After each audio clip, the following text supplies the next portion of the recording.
Assalamualaikum warahmatullahi wabarakatuh.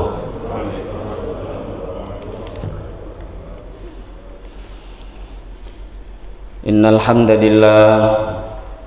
hamdalillah nahmaduhu wa nasta'inuhu wa nastaghfiruhu wa nu'minu bihi wa natawakkalu alayhi wa na'udzu billahi min syururi anfusina wa min sayyiati a'malina. Man yahdihillahu fala mudilla lahu wa man yudlilhu fala hadiya lahu. Asyhadu an la ilaha illallah wahdahu la syarika lahu wa asyhadu anna sayyidana wa maulana Muhammadan abduhu wa rasuluh. Allahumma salli wa sallim wa barik alaihi wa ala alihi wa ashabihi wattabi'ina lahum bi ihsanin ila yaumiddin, amma ba'd. Faqad qala Allah subhanahu wa ta'ala fi kitabihil karim ba'da a'udzu billahi minasy syaithanir rajim. Wa man ahsanu qawlan mimman da'a ila Allah wa 'amila shalihan wa qala innani minal muslimin. Wa qala an-nabiy sallallahu alaihi wasallam, man ahya sunnati faqad ahabbani wa man ahabbani kana ma'i fil jannah, atau kama qala Rasulullah sallallahu alaihi wasallam. Alhamdulillah, hadirin jemaah salat subuh yang dimuliakan Allah Subhanahu wa taala. Pertama-tama mari kita bersyukur kepada Allah Subhanahu wa taala dengan mengucapkan alhamdulillahi rabbil alamin. Bersolawat kita kepada Rasulullah sallallahu alaihi wasallam dengan mengucapkan Allahumma sholli ala sayyidina Muhammad wa ala ali sayyidina Muhammad. Yang saya hormati Bapak Ketua Masjid beserta pengurus yang hadir pada malam hari ini, pada subuh hari ini. Yang saya hormati para alim ulama, cerdik pandai, tokoh masyarakat yang juga hadir pada subuh hari ini. Yang saya hormati hadirin wal hadirat, bapak-bapak, ibu-ibu, jamaah sholat subuh yang tidak bisa disebutkan namanya satu persatu, yang insya Allah kita yang hadir pada majelis ini semua mendapatkan rahmat daripada Allah Subhanahu wa taala. Amin ya rabbal alamin. Hadirin jamaah salat subuh yang mulia, pertama-tama mari kita bersyukur lagi dan lagi kepada Allah Subhanahu wa taala. Karena hanya semata-mata dengan rahmat dan pertolongan daripada Allah Subhanahu wa taala, karena taufik inayah daripada Allah, kita bisa datang ke tempat yang mulia ini. Kita bisa melaksanakan sholat subuh, bisa melaksanakan dengan cara berjamaah, mengikuti sunnah Rasulullah Sallallahu Alaihi Wasallam. Ini semua adalah anugerah yang sangat besar daripada Allah Subhanahu wa Ta'ala. Hadirin yang mulia, kita bisa sholat, mengamalkan agama bukan karena kita ingin saja, tidak, murni karena keinginan, tidak. Kalau tidak ada taufik daripada Allah, tidak akan bisa mengamalkan agama. Selain daripada kita, banyak juga orang-orang yang ada keinginan, ingin juga sholat, ingin juga berjamaah, tapi ternyata tidak diizinkan oleh Allah Subhanahu wa ta'ala. Apakah itu dikarenakan uzur, mungkin sakit dan lain sebagainya, akhirnya mereka tidak mampu, tidak bisa untuk mengamalkan agama, tidak mampu untuk sholat berjamaah. Maka Bapak Ibu yang mulia, kita syukuri lagi dan lagi anugerah ini dengan satu harapan, tidak ada harapan yang lain. Harapan kita dengan kita bersyukur atas anugerah agama, maka kita berharap untuk terus bisa istiqomah mengamalkan agama, terus digunakan oleh Allah mengamalkan agama. Satu harapan ketika kita dipanggil oleh Allah dalam keadaan taat pada Allah, dalam keadaan mengamalkan agamanya Allah Subhanahu wa ta'ala. Amin ya rabbal alamin. Jamaah subuh yang mulia, pada kesempatan pagi hari ini kita akan melanjutkan membaca satu kitab yang berkah, makbul, kitab yang mana qabuliat, makbul, diterimanya kitab ini sudah ditampakkan oleh Allah Subhanahu wa taala di dunia ini. Namanya kitab Al-Arba'in An-Nawawiyah. Kitab kecil tipis, tapi walaupun barang itu sedikit, kecil, tipis, kalau sudah diterima Allah maka lebih bermanfaat daripada yang besar dan tebal. Sebaliknya nanti perkara yang nampaknya besar kalau tidak diterima oleh Allah maka seolah-olah benda itu malah tidak ada manfaatnya untuk manusia. Maka ini kitab adalah kitab yang luar biasa yang dikarang oleh satu orang ulama, Al-Imam An-Nawawi rahimahullahu ta'ala, imam bagi umat Islam, satu imam yang beliau sendiri, walaupun kata para ulama derajat Imam Nawawi ini tidak kurang daripada derajat mujtahid. Sebenarnya kalau ingin buat madhab sendiri, tidak mengikuti salah satu daripada imam pun kelayakannya sudah ada, tetapi beliau pun juga tetap merasa tidak layak, tetap mengikuti tatanan fatwa yang dibuat oleh Al-Imam Asy-Syafi'i rahimahullahu ta'ala. Padahal kalau sudah mengarang kitab, membuat karangan-karangan kitab, itu enggak sembarangan.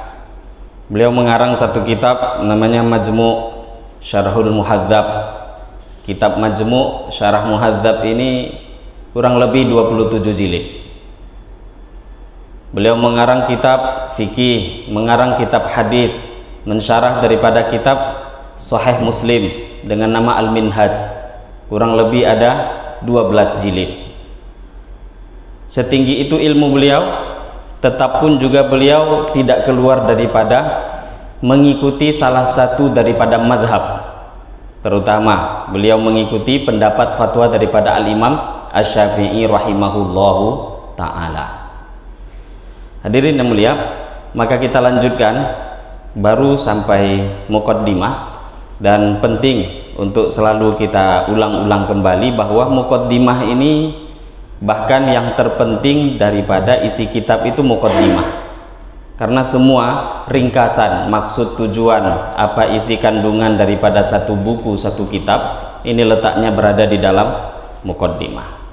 Al-Imam An-Nawawi rahimahullah ta'ala, beliau bercerita apa maksud tujuan beliau mengumpulkan 40 hadis.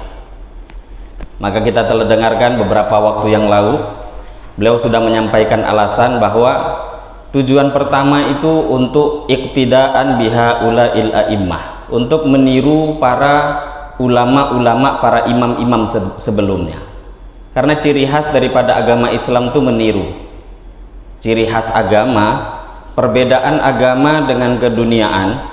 Kalau agama jangan kita niru, buat hal yang baru. Semakin tidak meniru seseorang, maka dia akan semakin dikatakan hebat, itu dunia. Tapi kalau untuk urusan agama, semakin meniru pendahulu kita, salafun soleh, orang-orang soleh sebelum kita, semakin meniru. Tapi mau niru langsung nabi, sahabat, tabi'in kan gak akan bisa. Tentu yang kita tiru orang sebelum kita. Orang sebelum kita meniru orang sebelumnya. Semakin meniru kepada orang-orang soleh terdahulu, maka akan membuat diri seseorang semakin hebat di dalam agama. Ini alasan Al-Imam An-Nawawi rahimahullahu ta'ala sampai beliau tulis di dalam muqaddimah maksud tujuan mengarang kitab. Kemudian yang kedua, beliau pun juga mengajarkan kepada kita, bahasa setelahnya beliau mengatakan, waqad istakhartullaha ta'ala fi jam'i arba'ina hadithan, dan kata beliau, istakhartullah, aku sudah meminta petunjuk kepada Allah untuk mengarang, mengumpulkan 40 hadis ini. Sebelumnya aku istikharah terlebih dahulu. Jadi istikharah di sini bahasa sholat kan nggak ada. Memang beliau nggak sampaikan saya sholat istikharah, nggak. Kemudian mungkin kalau kita mau teliti Bapak Ibu yang mulia, Ucapan daripada Al-Imam An-Nawawi ini akan ada timbul pertanyaan. Beliau kan mengarang kitab. Mengarang kitab ini termasuk perkara yang baik atau perkara yang tidak baik? Kan pasti perkara yang baik. Lah yang mengherankan mungkin kalau kita sedikit mau melihat, kenapa Imam Nawawi beliau mengarang kitab kok pakai istikharah? Apakah mengamalkan amalan kebaikan itu harus istikharah? Jelas-jelas baik kok minta petunjuk. Maka di sini maksudnya, kalau ada dua perkara yang baik, itu pun juga tetap dianjurkan istikharah.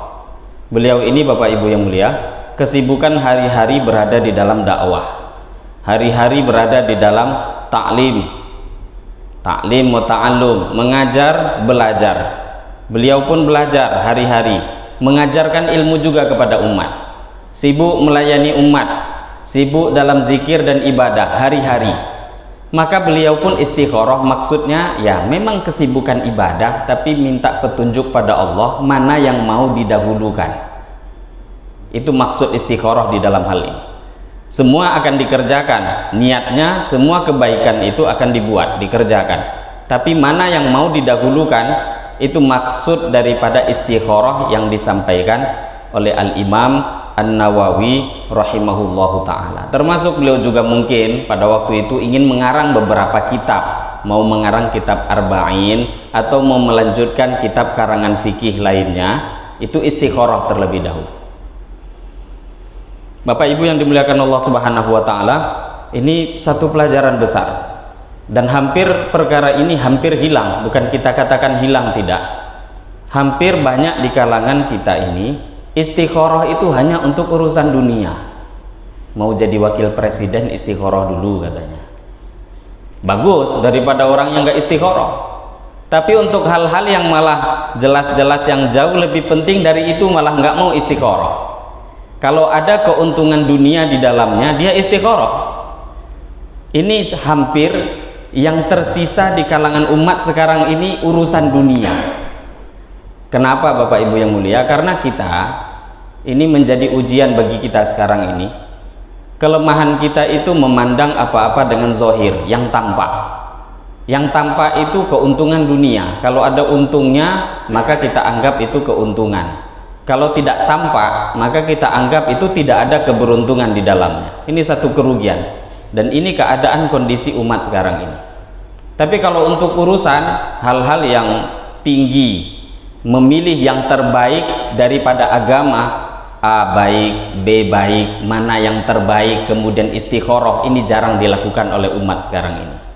Padahal para ulama menyampaikan namanya orang cerdas, orang pintar itu bukan orang yang pandai memilih antara perkara yang baik dengan yang buruk, bukan. Itu orang biasa. Anak kecil pun kan pandai, ini baik, ini buruk. Coba suruh anak kita nyuruh milih, dia pandai memilih, akan dia pilih yang baik, yang bagus akan dia pilih, yang buruk akan dia tinggalkan. Lah di dalam agama yang diajarkan bukan seperti itu saja, enggak, itu hal biasa. Bahkan tanpa diajarkan orang pandai memilih. Dalam agama ketika dua perkara baik berkumpul, tetapi kita hanya bisa memilih salah satu, maka kita diharuskan untuk mengetahui mana yang terbaik di antara dua perkara ini. Ini dalam istilah agama namanya al-afdal, yang lebih baik. Dua perkara, dua-duanya baik, mana yang terbaik? Maka ini perlu ada ilmu. Nggak juga bisa milih, istikharah. Ini baik, ini baik, harus dijalani salah satu, pilih yang lebih baik. Tidak bisa juga pandai memilih, di situ letaknya istikharah. Atau terkadangan kondisi yang terbalik berada di hadapan kita, dua perkara buruk, mau nggak mau salah satu dijalani, nggak bisa dihindari, maka memilih yang paling ringan keburukannya dari dua perkara buruk tadi. Ini juga menunjukkan kecerdasan seseorang. Ada dua perkara buruk, lah sekarang mau nggak mau nggak bisa dihindari, maka dalam istilah kaidah usul fikih nanti ada namanya akhafud darurain, memilih dua perkara yang paling ringan keburukan resikonya dari dua perkara buruk, maka ini menunjukkan kecerdasan seseorang. Ini namanya akhafut darurain. Bukan berarti dua perkara itu salah satunya itu baik, enggak. Buruk dua-duanya misalkan, maka harus pandai-pandai tengok ini resiko paling ringan yang mana. Ini buruk dua-duanya. Maka ketika satu orang misalkan dia berada di tengah hutan, kelaparan, kalau enggak makan mati, tapi kalau makan yang dimakan barang haram, babi, maka bagaimana? Makan babi haram, mati kalau enggak makan bunuh diri juga haram. Lah yang paling ringan haramnya mana? Makan babi. Ini untuk kaidah usul fikih. Kalau ada orang yang takwa lebih tinggi tapi itu urusan iman, maka memilih keburukan yang paling ringan itu pun ketika kondisi-kondisi darurat perlu dipelajari oleh seseorang. Hadirin Bapak Ibu yang mulia baginda Muhammad sallallahu alaihi wasallam, beliau bersabda, kata Nabi, ma khaba manistasyara wa ma nadima manistakoro. Kata Nabi sallallahu alaihi wasallam, beliau bersabda, ma khaba manistasyara, tidak akan menyesal, tidak akan rugi orang yang bermusyawarah. Musyawarah. Wa ma nadima manistakoro, dan tidak akan menyesal orang yang melakukan istikharah.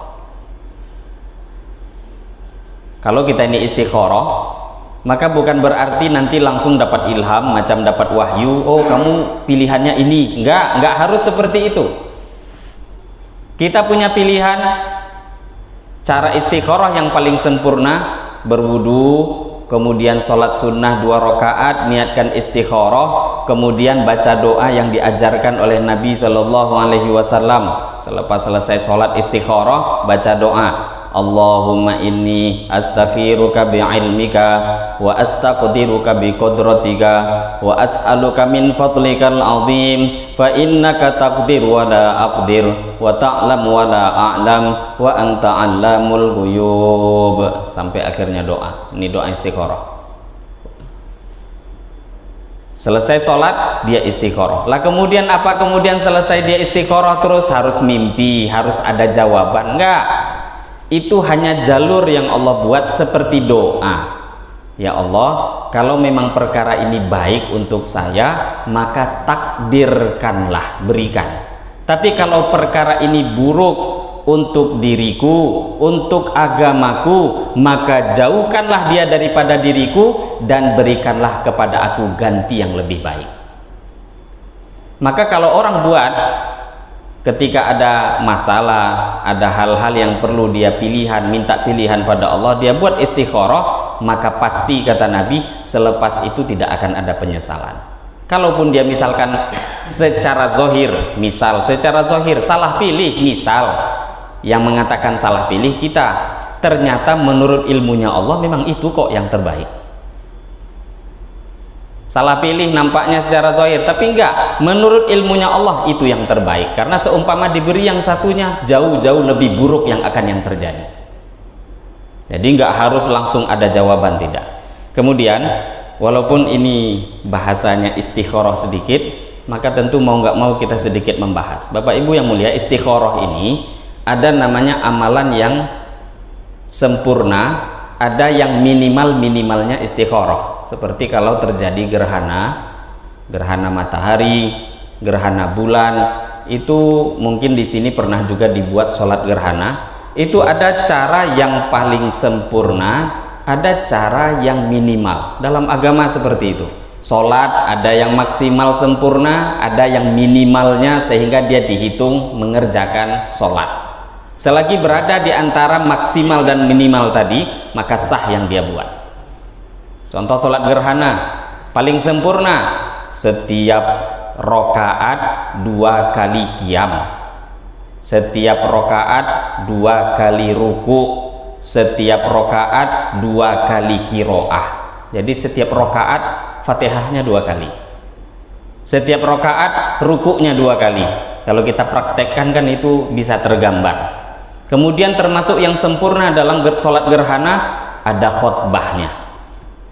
Lah ini bentuk yang sempurna. Tapi terkadang tidak semua orang punya waktu untuk melaksanakan yang sempurna. Maka para ulama mengatakan, bahkan pendapat mazhab Syafi'i sendiri, sholat gerhana seumpama seseorang, apakah itu di rumah, apakah itu di masjid, dia ketika terjadi gerhana berwudu, kemudian sholat sunnah 2 rakaat niat gerhana, walaupun qiyam hanya 1 kali, ruku hanya 1 kali, kiroah hanya 1 kali, seperti sholat sunnah biasa, seperti qobliyah ba'diyah itu bentuknya, itu pun asal diniatkan dengan sholat gerhana sudah terhasilkan pahala sholat gerhana. Jadi ada cara yang sempurna, ada cara yang minimal, itu pun juga terhitung mengerjakan satu sunnah. Sama seperti istikharah. Istikharah ini seperti yang sempurna, yang seperti apa? Yang diajarkan Nabi, berwudu, kemudian sholatnya memang diniatkan namanya istikharah. Ini sholat memiliki nama khusus, namanya istikharah. Selepas itu doa dengan doa yang Nabi ajarkan. Ada orang terkadang tidak mampu, lah terus bagaimana? Ya sudah, bahkan istikharah ini Al-Imam An-Nawawi yang mengarang kitab Al-Arba'in An-Nawawiyah, dalam kitab Majmu' dan beberapa kitab fikih yang lain, beliau pun sampai menerangkan bahwa sholat istikharah itu, kata Imam Nawawi, terhasilkan walaupun dia gabungkan dengan sholat lainnya. Contoh, kita dari rumah ingin mengerjakan sholat zuhur, tahu-tahu juga ingin istikharah, sampai di masjid sholat tahiyatul masjid, tahiyatul masjid juga dia gunakan untuk istikharah, itu bisa. Atau sholat-sholat lainnya. Maka sering mungkin kita dengarkan kajian para ustadz, kok bisa beberapa sholat itu digabungkan. Ada orang datang ke masjid waktu sholat duha, dia niat sholat duha masuk masjid, duha itu sekalian dia jadikan tahiyatul masjid, bisa juga. Kita dari rumah tadi berangkat, mungkin datangnya lebih awal, subuh masuk jam 4:50, tahu-tahu kita datang ke masjid jam 4:30, ingin sholat tahajud, datang ke masjid sholat tahajud, tahajud itu kita jadikan sebagai sholat tahiyatul masjid, bisa. Istikharah juga seperti itu, ingin kita bentuk niatkan sholat yang khusus, bisa, menggabungkan dengan sholat yang lain juga bisa. Bahkan para ulama mengatakan minimal istikharah itu bisa memang pakai sholat. Kalau memang nggak mampu, nggak sholat, hanya doa saja, itu pun termasuk istikharah. Ini minimalnya. Jangan pula orang yang cuma doa terus merasa nih amal dia paling sempurna, paling baik, paling mendekati sunnah. Enggak. Fikih itu, Bapak Ibu yang mulia, ketika kita belajar fikih tujuannya mengetahui mana batasan maksimal, mana batasan minimal. Sering para ulama memberi contoh, ketika kita ini sholat, bagi laki-laki batasan aurat itu mana? Pusar sampai lutut ditutup, pusar tertutup sampai lutut tertutup, walaupun nggak pakai baju, sah atau tidak sholatnya? Sah. Nah cuma sekarang bagus nggak? Ya nggak bagus. Adab atau tidak? Ya kurang adab. Sah atau tidaknya? Sah. Ketika dia mengamalkan yang minimal sudah dihitung, tapi tentu bukan yang paling sempurna. Sama dengan istikharah, sama tadi dengan sholat gerhana, ada urutan minimal seperti ini. Lah untuk mengerjakan perkara yang minimal-minimal tadi, paling tidak bagi orang yang dalam kondisi uzur, kondisi darurat, yang tidak punya waktu, silahkan. Orang yang tidak punya baju, tidak ada masalah sholat hanya pakai celana, memang nggak punya baju. Tapi kalau dia punya baju, harusnya kan pakai baju. Sama dengan orang yang istikharah, kalau memang nggak punya waktu, ya doa minimal. Tapi kalau dia punya waktu, ya sholat lah. Maka istikharah seperti itu dianjurkan, sehingga kita ini tidak ada di antara kita ini, Bapak Ibu yang mulia, yang tidak punya masalah. Pasti dunia ini tempat masalah. Maka ketika kita menyelesaikan masalah, ikut perintah Allah, mengikuti sunnah Rasulullah Shallallahu Alaihi Wasallam, apapun yang terjadi selepas masalah itu semua akan menjadi kebaikan untuk kita. Syaratnya satu, dikerjakan sesuai perintah Allah, disesuaikan dengan sunnah Rasulullah Shallallahu Alaihi Wasallam. Maka Imam An-Nawawi untuk ngarang kitab ini istikharah dulu. Ini bisa kita bawa dalam kehidupan kita sehari-hari. Kemudian Al-Imam An-Nawawi membahas satu perkara yang penting juga di sini. Kata beliau, waqad ittafaqal ulama ala jawazil amal bil hadithi dhaif fi fadailil a'mal.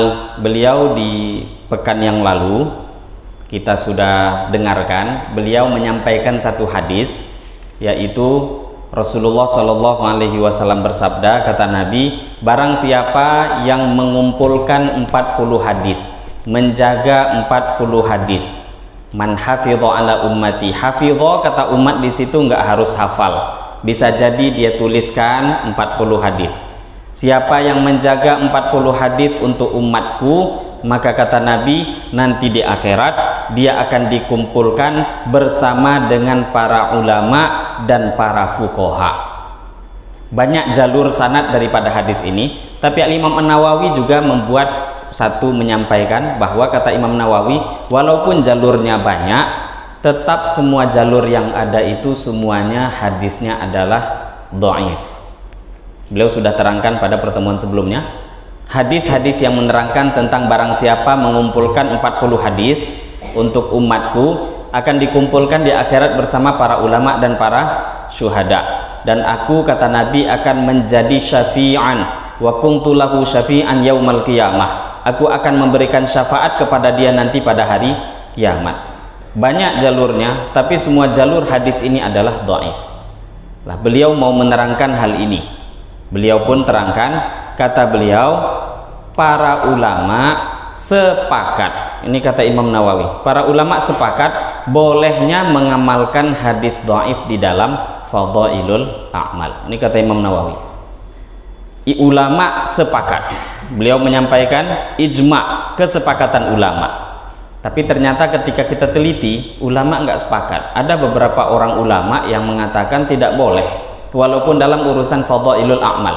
Tetapi di sini ucapan Imam Nawawi bukan berarti menunjukkan beliau tidak tahu ada ulama yang mengatakan nggak boleh, bukan, nggak seperti itu. Beliau tahu, tapi menurut beliau perkataan atau fatwa itu tidak perlu ditanggapi karena keliru.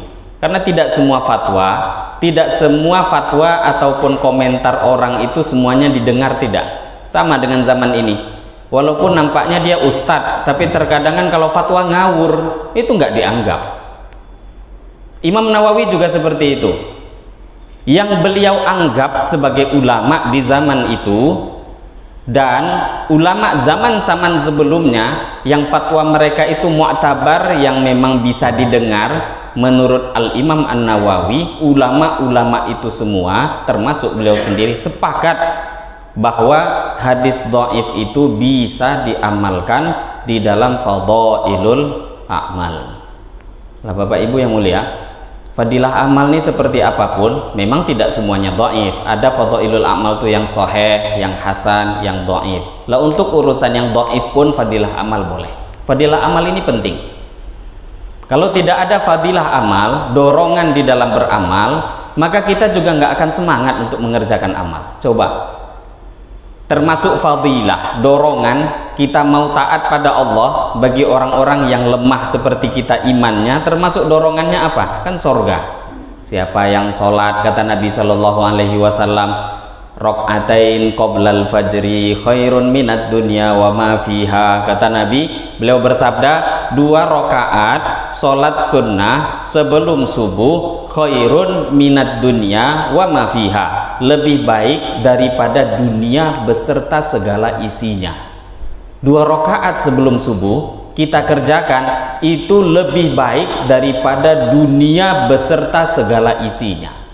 Dunia ini walaupun diberikan kepada satu orang, maka dengan 2 rakaat yang dikerjakan orang yang datang ke masjid sebelum subuh itu jauh lebih baik daripada dunia yang didapatkan oleh 1 orang. Dan dunia itu nggak dibagi-bagi.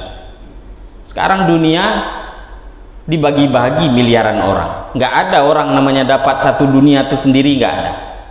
Orang yang sholat sunnah 2 rakaat jauh lebih kaya daripada orang yang paling kaya. Nah, dengan mendengarkan hadis itu terdorong Maka para ulama sering memberikan kita itu tamtsil. Fadilah amal itu kalau kita naik sepeda itu ibarat roda belakang, pendorong. Kalau nggak ada roda belakang nggak berjalan. Tapi juga tidak cukup hanya dengan fadhailul a'mal. Harus ada ahkam, fikih, aqaid, tauhid, fikih, tauhid, ilmu-ilmu yang wajib. Ini namanya roda depan bagi sepeda. Itulah kehidupan kita yang mengarahkan ini halal, ini haram, ini boleh, ini nggak boleh. Itu roda depan. Lah kalau orang nggak ada roda depan, nabrak. Yang paling berbahaya masuk jurang. Tapi kalau ada cuma rodanya depan saja, maunya cuma belajar fikih. Oh ini halal, ini haram. Roda belakang nggak ada, ya dia sendiri juga nggak akan amal. Nggak akan ada tahajudnya, tidak akan ada zikirnya. Lah orang mau berzikir, kenapa kita mau berzikir? Di antaranya karena seumpama kalau kita tahu fadilah amalnya berzikir, baru mudah zikir. Kalau kita nggak tahu keuntungannya zikir, nggak bisa. Nabi SAW bersabda, satu kali Nabi bercerita, beliau Isra dan Mi'raj. Ketika Nabi Isra Mi'raj naik ke langit, jumpa dengan Nabi Ibrahim alaihi salatu wassalam. Maka ketika itu di langit beliau jumpa, apa kata Nabi Ibrahim? Wahai Muhammad, sampaikan salamku kepada umatmu. Kata para ulama, kalau kita dengarkan hadis ini, sebenarnya jawab salam Nabi Ibrahim itu wajib. Wa alaika wa alaihis salam. Kata Nabi Ibrahim, sampaikan salamku kepada umatmu, beritahu pada mereka surga itu luas tapi tanahnya kosong. Maka Nabi SAW tanya, tanamannya apa? Maka Nabi Ibrahim alaihissalam mengatakan, tanamannya adalah subhanallah walhamdulillah wala ilaha illallah wallahu akbar. Akan ditanamkan untuk dia satu pohon di dalam surga. Dalam riwayat lain, ucapan subhanallah satu pohon ditanam dalam surga. Ucapan alhamdulillah satu pohon akan ditanam di dalam surga. Tahu hadis ini, semangat zikir. Mau kita masuk surga, terus nggak ada bangunan, tidak ada pohonnya, gersang seperti padang pasir, tidak ada yang mau masuk surga seperti itu. Maka ketika tahu satu fadhailul a'mal, fadilah, akhirnya terdorong, ini roda belakang. Maka ilmu agama itu tidak bisa mengatakan hadis penting, fikih enggak, ini orang salah. Kalaupun ustadz gagal paham. Fikih penting, hadis tidak kalah penting. Tafsir penting, Al-Quran juga tidak kalah penting. Semua keilmuan itu penting, karena dengan itulah kita bisa berjalan dengan benar. Ilmu fadhail roda belakang, ilmu masail, fikih, tauhid itu yang mengarahkan kita kepada arah yang benar di dalam kehidupan. Nggak cukup satu. Kadang satu masjid itu kan cuma fikih aja, nggak pernah dengar hadis-hadis fadilah, baca hadis nggak mau, akhirnya hanya berjalan di tempat, sunnah-sunnah dia tidak amalkan. Maka penting untuk memahami tentang perkataan Al-Imam An-Nawawi bahwa fadhailul a'mal ini diperbolehkan. Maka kita kalau menengok kawan-kawan yang mereka itu menggunakan hadis dhaif, asalkan batasannya dalam fadhailul a'mal, itu malah diperbolehkan. Yang nggak boleh itu kalau berdalil fikih, halal haram, untuk urusan akidah, tauhid, kemudian dia ambil hadis dhaif, nggak bisa. Itu harus hadisnya sahih, minimal hasan. Karena hasan itu nau'un minas sahih. Hasan itu juga termasuk bahagian makbul, hadis yang diterima. Tapi kalau untuk urusan fadilah, urusan tarikh, sejarah, untuk urusan targhib, untuk urusan tarhib, motivasi, tarhib, ancaman dalam agama, maka para ulama ittifaq, sepakat memperbolehkan untuk menggunakan hadis fadhailul a'mal. Ini yang disampaikan oleh Imam An-Nawawi rahimahullahu ta'ala. Kemudian hadirin yang mulia, beliau pun memberitahu, padahal sebelumnya beliau kan sampaikan hadis dhaif, itu yang diletakkan di awal.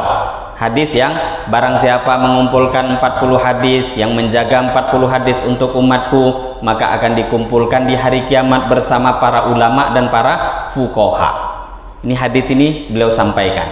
Kemudian beliau katakan di sini, wa ma'a hadza falaysa i'timadi ala hadzal hadits bal ala qaulihi sallallahu alaihi wasallam fil ahadits sahihah liyuballighi syahid minkumul ghaib wa qaulihi sallallahu alaihi wasallam nadarallahu imra'an sami'a maqalati fawa'aha fa'addaha kama sami'aha. Beliau katakan, kata Imam Nawawi, memang saya tadi kan nyampaikan hadis dhaif, tapi pegangan saya bukan hadis dhaif, enggak, ini hanya fadilah, dorongan saja. Mengumpulkan 40 hadis ini bukan karena faktor hadis dhaif, enggak. Mengarang kitab Arba'in Nawawi karena hadis dhaif, enggak. Bukan karena hadis dhaif, tapi beliau tetap sampaikan hadis dhaifnya. Kalau seumpama enggak boleh, beliau enggak akan tulis. Tapi pegangan saya, kata Imam Nawawi, bukan hadis dhaif. Pegangan saya itu hadis sahih, yaitu Nabi Shallallahu Alaihi Wasallam bersabda, liyuballighi syahid minkumul ghaib. Nabi bersabda, hendaklah orang yang hadir, orang yang tahu, hendaklah memberitahu kepada orang yang ghaib, yang tidak ada, yang tidak hadir, yang tidak tahu. Ini tujuan saya, kata Imam Nawawi, hanya satu, mengamalkan hadis sahih daripada Nabi, bahwa Nabi perintahkan orang yang tahu hendaknya memberitahu pada yang nggak tahu, yang tahu memberitahu pada yang tidak tahu. Kemudian ini sebenarnya hadis ini beliau menggunakan perintah Nabi secara umum, padahal perintah khusus hadis ini kapan? Pada waktu Nabi haji wada, haji yang terakhir, yang mana tidak berapa lama setelah itu beliau wafat. Nabi berkhutbah pada Hajjatul Wada di depan 124.000 sahabat. Lah kok bisa tahu? Ada hadisnya. Jumlah sahabat itu dalam satu hadis, jumlah sahabat sama dengan jumlah para nabi, para rasul alaihi wassalatu wassalam. Nabi dan rasul dalam satu riwayat itu juga jumlahnya 124.000 nabi dan rasul. Yang wajib diimani 25, yang lain nggak tahu nggak apa-apa. Tapi kan kalau ada riwayat yang menyebutkan angka, boleh saja. Daripada nggak ada riwayat, akhirnya angka malah nggak ada. Jumlah sahabat 124.000, maka pada waktu itu Nabi sampaikan tanpa mic, tanpa speaker. Sekarang kita berbicara di depan orang 30 saja, kalau nggak ada mic, nggak ada speaker, nggak sampai. Rasulullah Shallallahu Alaihi Wasallam, mukjizat beliau luar biasa. Dan pada waktu itu wali-wali Allah juga Allah berikan karomah, diberikan kelebihan mirip Nabi. Ulama seperti Imam Malik kalau sudah buat majelis, ulama seperti Abdullah ibnul Mubarak, ini tabi'in bukan sahabat, kalau sudah duduk mengajar 100.000 orang duduk dalam majelis mereka, itu nggak ada mic, nggak ada speaker. Walaupun para ulama memahamkan kita dengan cara yang masuk akal juga, itu pakai mubaligh. Mubaligh itu seperti di Mekah, imam takbir Allahu Akbar, Sami Allahu liman hamidah, di belakang nanti ada namanya mubaligh, penyampai suara, Rabbana walakal hamd. Ini madhabnya Ahmad bin Hambal, itu namanya mubaligh. Padahal kan speaker udah sampai, tapi tetap mereka pakai mubaligh. Dulu juga seperti itu belajar. Ada satu orang syekh ngajar, maka nanti jarak sekitar 4 meter, di sana ada satu orang yang mengulang perkataan syekh. 4 meter ke belakang ada lagi, 10 meter nanti di sana ada lagi, seperti petugas. Lah tapi tingkatan kecerdasannya orang itu kalau kurang dengan syekh kan nggak bisa sampai itu ucapan.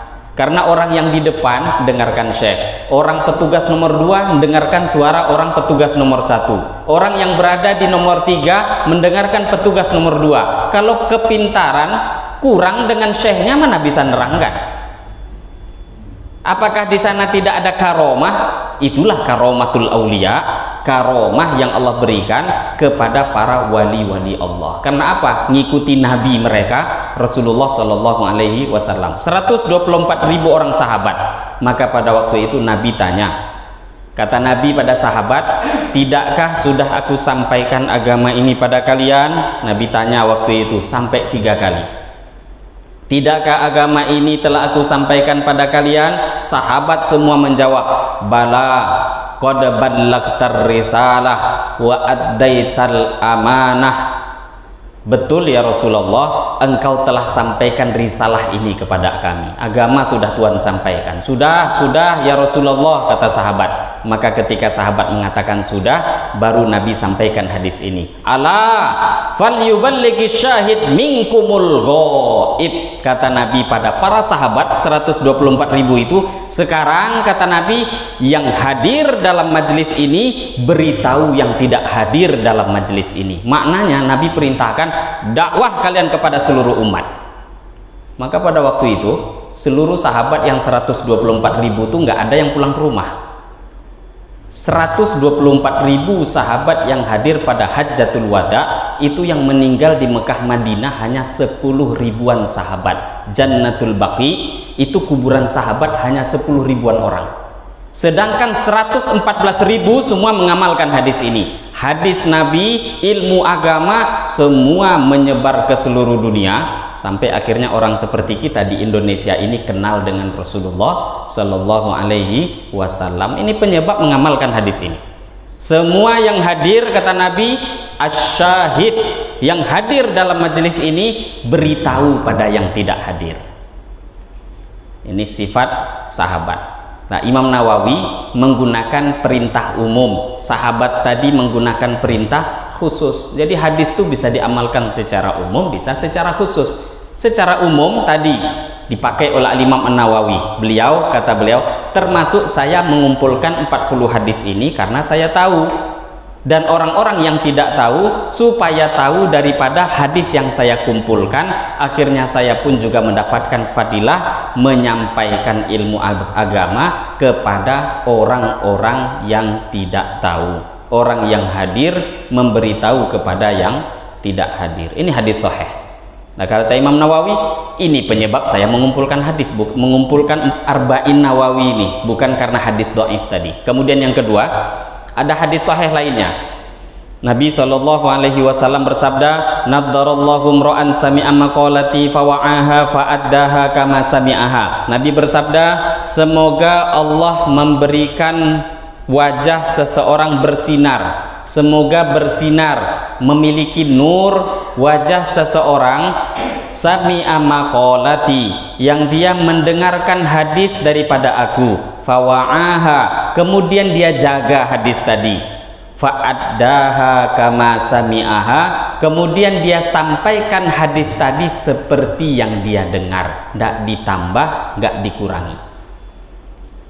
Dan ini bukan hanya sekedar ucapan biasa, tidak. Ini terbukti Bapak Ibu yang mulia, hadis Nabi ini doa Rasulullah Shallallahu Alaihi Wasallam, doa beliau makbul. Nabi itu makbul. Maka tengok ulama-ulama yang sibuk di dalam hadis itu, kita tengok wajah mereka tuh memiliki nur, nampak kesolehan di wajahnya, termasuk itu hasil doanya Nabi. Kata Nabi, semoga Allah memberikan nur cahaya kepada orang-orang yang mendengarkan hadis dari aku, kemudian dia sampaikan seperti apa yang dia dengarkan. Maka penting, dengar hadis, menghafal hadis itu harus mutqin, jangan kurang, jangan lebih, jangan ditambah. Kalau diterangkan, maka beritahu ini hadisnya yang tadi, keterangannya yang ini, sehingga tidak bercampur antara hadis dengan keterangan. Nabi sampaikan seperti itu. Maka kita lihat, hampir ulama yang sibuk di dalam hadis, yang sibuk menyampaikan hadis kepada umat, itu memang nampak nur-nur cahaya kesolehan di wajah-wajah mereka. Sebelum, memang nur cahaya kesolehan itu pasti ada nanti di akhirat. Di dunia sudah diberikan oleh Allah Subhanahu wa Ta'ala. Maka di sini Imam Nawawi menyampaikan bahwa dua paling tidak hadis sahih ini yang menjadi pegangan saya, sehingga saya menuliskan kitab Arba'in Nawawi. Tapi walaupun pegangan hadis sahih, terbukti hadis dhaif juga ditulis dalam bab sebelumnya, nggak ditinggalkan juga. Bab sebelumnya seperti roda belakang, Itu juga yang menjadi pendorong tapi bukan pegangan. Pegangan roda depannya hadis sahih. Tsumma minal ulama man jama'al arba'in fi usuliddin wa ba'duhum fil furu' wa ba'duhum fil jihad wa ba'duhum fil zuhdi wa ba'duhum fil adab wa ba'duhum fil khutab wa kulluha maqasidun salihah radhiyallahu an qasidiha. Wa qad ra'aitu jam'a arba'in ahamma min hadza kullihi wa hiya arba'una haditsan mustamilatan ala jami'i dzalik wa kullu haditsin minha qa'idatun 'azimatun min qawa'ididdin wa qad wasafahu ulama bi anna madarul islam alaih au huwa nisful islam au thuluthahu au nahwa dzalik. Maka Imam Nawawi mengatakan sebenarnya yang mengumpulkan 40 hadis beliau ceritakan banyak selain beliau sebelumnya sudah banyak, tapi kan mereka mengumpulkan 40 hadis itu ada yang 40 hadis tentang zuhud, ada yang mengumpulkan 40 hadis tentang furu' cabang-cabang agama, ada yang menerangkan 40 hadis tentang jihad, fadilah jihad dituliskan 40 hadis, ada yang menerangkan 40 hadis tentang adab, 40 hadis tentang adab makan, adab minum, adab berjalan. Karena agama ini diatur semuanya. Perbedaan agama dengan tidak itu, agama ini kan aturan. Nah, tapi sayangnya kita tengok orang-orang yang selain agama Islam itu aturan hidup nggak ada. Yang ada aturan berpakaian siapa? Kita. Aurat batasannya ini sampai ini. Kalau makan itu caranya duduk, minum caranya seperti ini. Bahkan untuk mengaduk makanan pun ada aturan. Itu agama. Kenapa? Ya agama itu memang aturan. Kalau orang tidak mau diatur, maknanya nggak punya agama. Saya ingin berjalan suka-suka saya lah, nggak ada yang bisa ngatur, maknanya Anda nggak punya agama. Orang yang punya agama, maka nanti dia punya gelar tertinggi, namanya Abdullah. Ini gelar tertinggi. Tidak ada manusia yang tertinggi kecuali Rasulullah Shallallahu Alaihi Wasallam. Setinggi-tingginya Nabi diangkat ke langit, Isra Mi'raj. Tapi ketika diangkat ke langit, gelar yang Allah berikan apa? Subhanalladzi asra bi 'abdihi lailam minal masjidil harami ilal masjidil aqsa alladzi barakna haulahu linuriyahu min ayatina innahu huwas samiul basir. Dalam surat Al-Isra, Maha suci Allah yang telah menjalankan hambanya di malam hari, yang telah menjalankan hambanya. Gelar yang Allah beri, bukan Allah beri nama Rasul atau Nabi, enggak. Kan bisa saja Allah berfirman, Maha suci Allah yang menjalankan Rasulnya malam hari, atau Maha suci Allah yang menjalankan Nabinya malam hari. Yang Allah pakai enggak Nabi, enggak Rasul, tapi kata Allah, Maha suci Allah yang menjalankan hambanya. Karena orang kalau sudah tingkatan takwa tingkat tinggi, pengakuan penghambaan Allah berikan kepada dia. Ini derajat paling tinggi hamba. Hamba itu orang yang mengikuti aturan Allah, itu hamba. Hamba itu apa? Kan sekarang nggak ada budak. Hamba itu budak. Maka kita nggak bisa gambarkan hamba itu budak. Budak itu apa? Hadirin Bapak Ibu yang mulia, budak itu orang yang tidak memiliki apapun, bahkan dirinya, itu namanya budak. Harta yang dia punya, punya tuannya. Rumah yang dia punya, punya tuannya. Baju yang dia punya tuannya. Itu budak. Tidak punya apa-apa. Lah sekarang walaupun kita ngaku Islam, kok masih ngatakan ini rumah saya, ini kendaraan saya, ini harta saya, ini milik saya. Itu bukan hamba. Derajat tertinggi Abdullah. Semua perkara yang baik, kemuliaan yang begitu tinggi. Fa'auha ila abdihi ma auha. Allah pun menyebutkan ketika memberikan wahyu, kata Allah, fa'auha ila abdihi ma auha. Allah telah mewahyukan kepada hambanya. Hamba lagi. Ayat Al-Quran diturunkan, Allah sebut nama di situ juga hamba. Banyak kalau kita buka Al-Quran, pujian-pujian yang Allah sukai untuk Rasulullah Shallallahu Alaihi Wasallam itu nama hamba. Maka kita nggak ada derajat yang tertinggi melebihi Abdullah.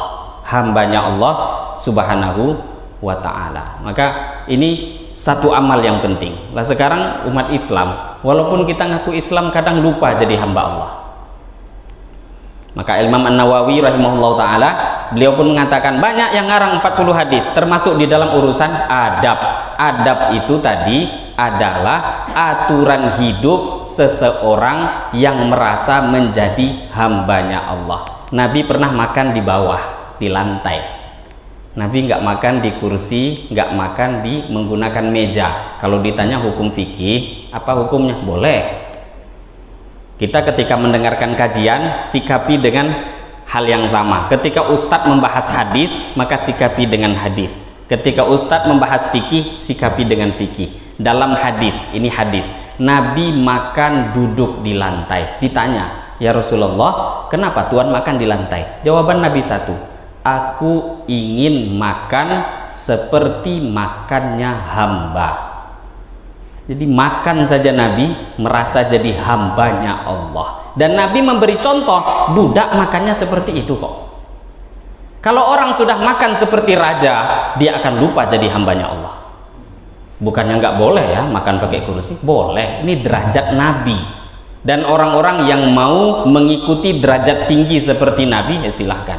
Satu kali Nabi ditanya, di awal-awal Nabi dakwah, maka Nabi ditanya oleh Allah, wahai Muhammad, engkau menjadi hamba yang jadi raja, menjadi nabi yang jadi raja, atau menjadi nabi yang menjadi hamba? Allah berikan dua pilihan, jadi nabi raja atau nabi yang hamba. Nabi yang raja banyak, contohnya Nabi Sulaiman, nabi tapi raja. Bukannya nggak boleh jadi raja, boleh. Nabi diberi pilihan, jadi nabi raja atau nabi hamba. Maka pada waktu itu Nabi nggak langsung jawab. Rasulullah Shallallahu Alaihi Wasallam menoleh kepada gurunya. Siapa guru beliau? Jibril alaihi salatu wassalam. Jadi orang kalau nggak punya guru sase. Nabi saja punya guru. Menoleh kepada Jibril, maka apa kata Jibril? Wahai Muhammad, pilihlah yang paling tawadu. Akhirnya beliau mengatakan, ya Allah, aku pilih menjadi nabi yang hamba. Kalau dipilih jadi raja pun mau kok, bisa. Tapi nabi yang tidak mau, itu pun asbab punya guru. Kalau orang baca Quran tidak punya guru, baca hadis tidak punya guru, sok-sok mengatakan ngambil daripada pokok, daripada aslinya. Lah, Anda nggak ada kapasitas tentang itu, nanti salah paham. Nabi saja punya guru. Siapa? Jibril alaihi salatu wassalam. Banyak. Ketika Nabi pada waktu itu disuruh milih antara madu dengan yang lain, itu pun Nabi dipilih antara susu dengan yang lain. Nabi bertanya pada siapa? Jibril alaihi salatu wassalam. Tetap punya guru. Maka adab, 40 hadis mengenai adab, 40 hadis mengenai jihad, 40 hadis mengenai bab-bab keutamaan, mengenai furu, fikih dan lain sebagainya. Dan ini semuanya kumpulan 40 hadis ini penting. Maka beliau Imam Nawawi pun di sini mengatakan wa kulluha maqasidun shalihah. Ini semua memang tujuan-tujuannya itu adalah tujuan yang soleh, tujuan yang baik.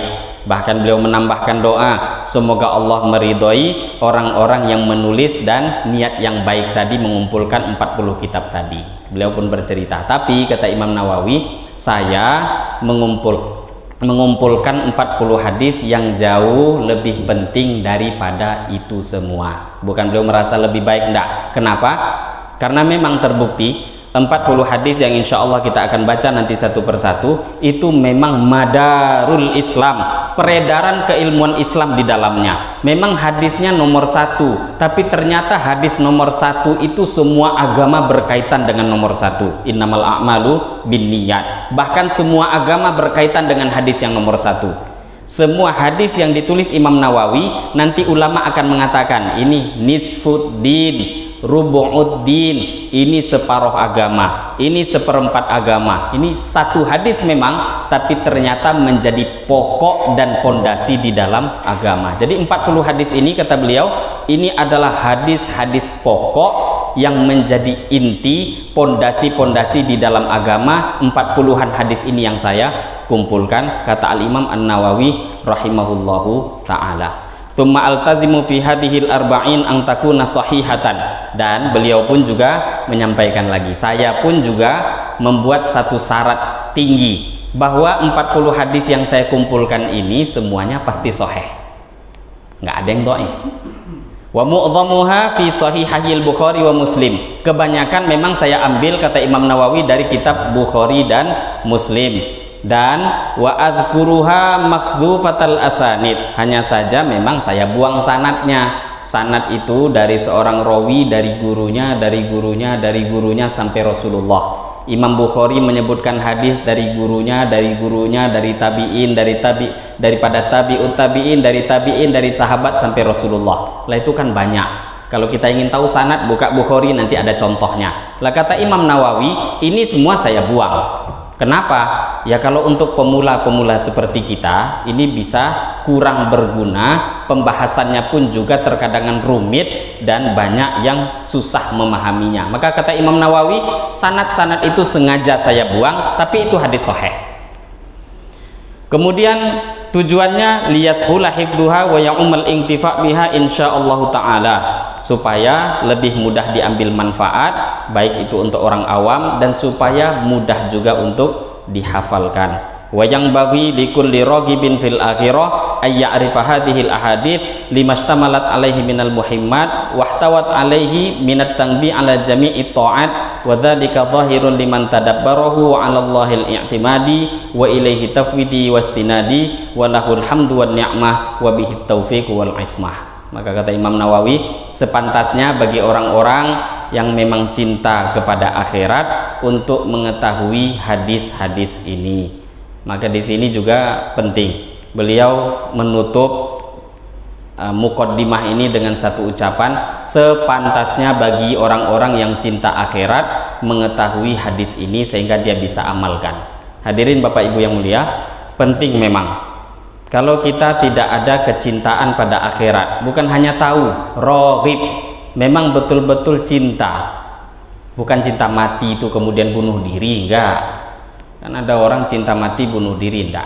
Man kariha liqa Allah karihallahu liqa'ahu wa man ahabba liqa Allah ahabballahu liqa'ahu. Siapa yang cinta jumpa Allah, Allah pun cinta jumpa dia. Maknanya kematian itu jangan ditakutkan.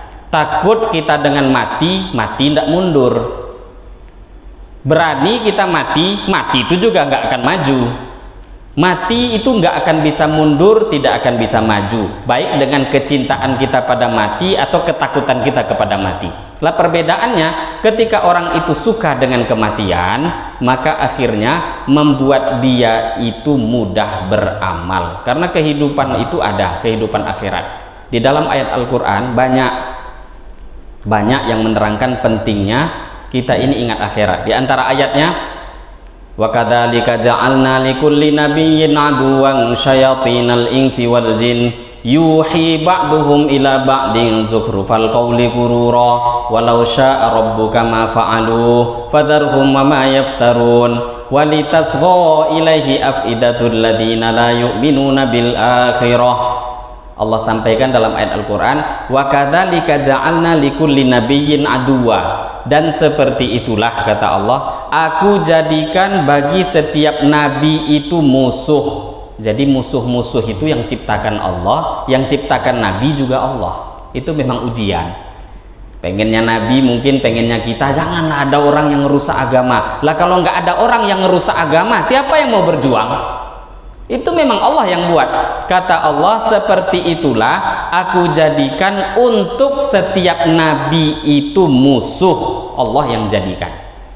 Kemudian di akhir ayat Allah sampaikan, walau syaa rabbuka ma fa'alu, tapi jangan takut, kalau bukan atas kehendak Allah, mereka tuh nggak bisa apa-apa. Orang tuh kalau sudah nggak suka agama, jangan terlalu takut dengan mereka, walaupun nampaknya semua di tangan mereka. Sama seperti Fir'aun, senjata semua di tangan dia, pasukan semua di tangan dia, kekayaan semua di tangan dia. Tapi kalau walau syaa rabbuka ma fa'alu, kata Allah, jangan takut, mereka tuh nggak bisa apa-apa kalau tidak diizinkan oleh Allah. Menggerakkan mata nggak akan bisa tanpa izin Allah. Lah Allah dalam akhir ayat lagi mengatakan yang bisa tertipu dengan musuh-musuh Nabi siapa? Walitasgha ilaihi afidatul ladina la yu'minuna bil akhirah. Orang yang bisa tertipu itu adalah orang-orang yang mereka itu tidak yakin kepada negeri akhirat. Orang kalau sudah nggak yakin dengan akhirat akan lemah amalnya. Yang bisa menjauh dari tipu daya setan ketika kita ini ingat akhirat. Coba masalah sebesar apapun, kalau sudah ingat akhirat, selesai. Yang bisa ditipu orang yang tidak yakin, yang tidak ingat kepada akhirat. Maka di sini Imam Nawawi mungkin sering kita dengar, kita anggap ini hal biasa, tapi beliau pun mengingatkan sepantasnya bagi orang-orang yang cinta akhirat, dia menghafal, tahu dengan hadis-hadis yang akan saya sebutkan, kata Al-Imam An-Nawawi rahimahullahu ta'ala. Hadirin Bapak Ibu yang mulia, sedikit tentang iman. Iman itu kan bukan cuma iman kepada Allah. Iman itu kan nggak cukup dengan hanya iman kepada para nabi saja. Rukun iman itu 6. Satu kurang, tidak dianggap imannya, walaupun iman pada Allah. Harus iman pada malaikat, harus iman kepada kitab-kitab Allah, termasuk rukun iman namanya iman kepada hari akhir, iman kepada akhirat itu termasuk rukun iman. Iman ini apa Bapak Ibu yang mulia? Iman itu percaya kepada yang tidak tampak, itu iman. Tasdikul khobar wa takdzibun nadhar, itu iman. Tasdikul khobar, takdzibun nadhar, benarkan apa yang disampaikan Allah dan Rasulnya, bohongkan yang tampak, itu iman. Lah kalau kita masih percaya dengan yang tampak, tapi yang nggak tampak kita nggak percaya, maka iman masih dipertanyakan. Akhirat tuh ndak nampak, Allah ndak nampak, kubur ndak nampak, mahsyar ndak nampak, surga ndak nampak. Lah terus kita ngaku-ngaku jadi iman ndak bisa kecuali yakin dengan semua yang tidak tampak ini. Nah itu baru akan memudahkan kita, termasuk mengamalkan agama, mengamalkan Al-Quran, begitu juga menghafalkan hadis-hadis daripada Rasulullah Sallallahu Alaihi Wasallam. Demikian Bapak Ibu yang mulia, ini tadi penghabisan daripada muqaddimah yang kita baca. Ini memang muqaddimah tapi penting. Kalau tidak kita baca muqaddimah, kita tidak akan tahu apa isi daripada kitab Arba'in An-Nawawi. Akhirnya kita pun tidak tahu maksud tujuan apa membaca kitab ini. Semoga dari apa yang kita dengarkan ini bisa kita ambil faedah. Mungkin di antara Bapak Ibu ada yang tidak bertanya sebelum kita sholat isyraq, ya, sudah masuk sholat isyraq 6:09 tadi terbit matahari, ditambah 16 menit kemudian, maka itu sudah masuk waktu sholat isyraq. Mungkin ada yang tidak bertanya dari Bapak atau Ibu, dipersilahkan. Kalau tidak ada ya kita tutup dengan doa kifarah majelis. Ada yang tidak bertanya? Saya kira cukup. Jadi alhamdulillah itu saja mungkin yang bisa kita kaji pada pagi hari ini. Insya Allah kalau ada waktu umur yang panjang, maka kita di pertemuan setelahnya akan langsung masuk ke hadis yang pertama, kedua, ketiga, sampai nanti hadis-hadis setelahnya. Demikian Bapak Ibu yang mulia yang bisa saya sampaikan pada kesempatan kali ini. Lebih kurangnya saya mohon maaf. Wabillahi taufiq wal hidayah. Wassalamualaikum warahmatullahi wabarakatuh.